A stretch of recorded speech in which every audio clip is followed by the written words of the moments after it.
Chocolate is one of the most popular foods in the world. But before it becomes a bar, a candy, or a wrapped piece of chocolate, it starts as something completely different. It begins as a cacao pod. These colorful pods grow directly from the cacao tree, and inside each one are the seeds that eventually become chocolate. So yes, chocolate really does grow on trees. The process starts at the farm. Cacao pods are harvested by hand because the fruit has to be removed carefully without damaging the tree. Once the pods are opened, the seeds are taken out with a thick white pulp around them. At this stage, the beans do not taste like chocolate yet.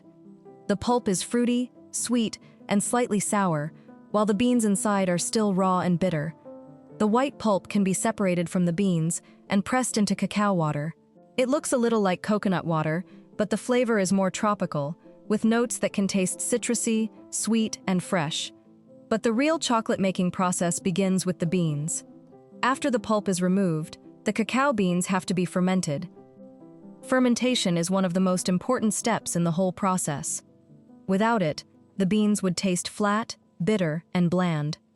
During fermentation, natural heat and microbes begin changing the flavor of the beans.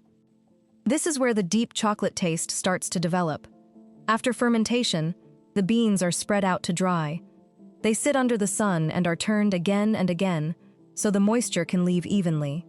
As they dry, the smell begins to change. The beans start moving away from raw fruit and closer to the familiar smell of chocolate. Once the beans are dry, they can be cracked open. Inside are cacao nibs. These small pieces are the core ingredient used to make chocolate.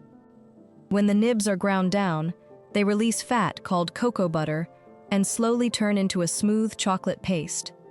This paste is the base that can be turned into many different chocolate products. From here, the chocolate moves into the factory. One of the most satisfying parts of the process is the candy line. For products like chocolate kisses, liquid chocolate is deposited onto a moving belt in the exact shape needed. The chocolate is still soft at first, so it travels through a long cooling tunnel. Inside that tunnel, the temperature drops until each piece becomes firm and holds its shape. After cooling, the chocolates pass through quality checks. Machines and operators check the shape, size, weight, and surface of the chocolate to make sure each piece is consistent. Then the pieces move into the wrapping system. They are separated into lanes, scanned, positioned, and fed into machines that wrap each one in foil. The process moves quickly, but the machines are designed to handle the chocolate gently so it does not break or lose its shape. After wrapping, the chocolates are weighed and sorted into the correct amount for each bag. The bags are sealed, moved down conveyor belts, packed into cases, and stacked for shipping. The chocolate bar process works in a similar way, but with molds. First, the molds are brought to the right temperature. Then liquid chocolate is deposited into each cavity. The molds are shaken so the chocolate spreads evenly and air bubbles rise out. This helps the finished bar come out smooth, solid, and properly shaped. Next, the bars travel through a cooling system. As the chocolate hardens, it becomes strong enough to leave the mold. The mold is gently twisted and turned over, separating the chocolate from the plastic shape underneath. Once the bars are released, they move into rows on the conveyor belt. At this point, the factory checks the bars again. A good chocolate bar should have a clean shape, a smooth surface, a slight shine, and a sharp snap when it breaks.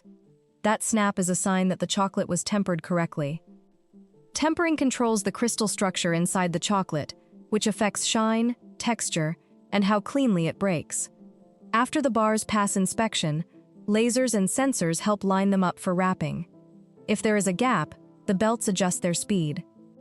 If a bar is broken, the system can reject it before it reaches the wrapper. Then the packaging film moves around each bar, seals it, and sends it forward.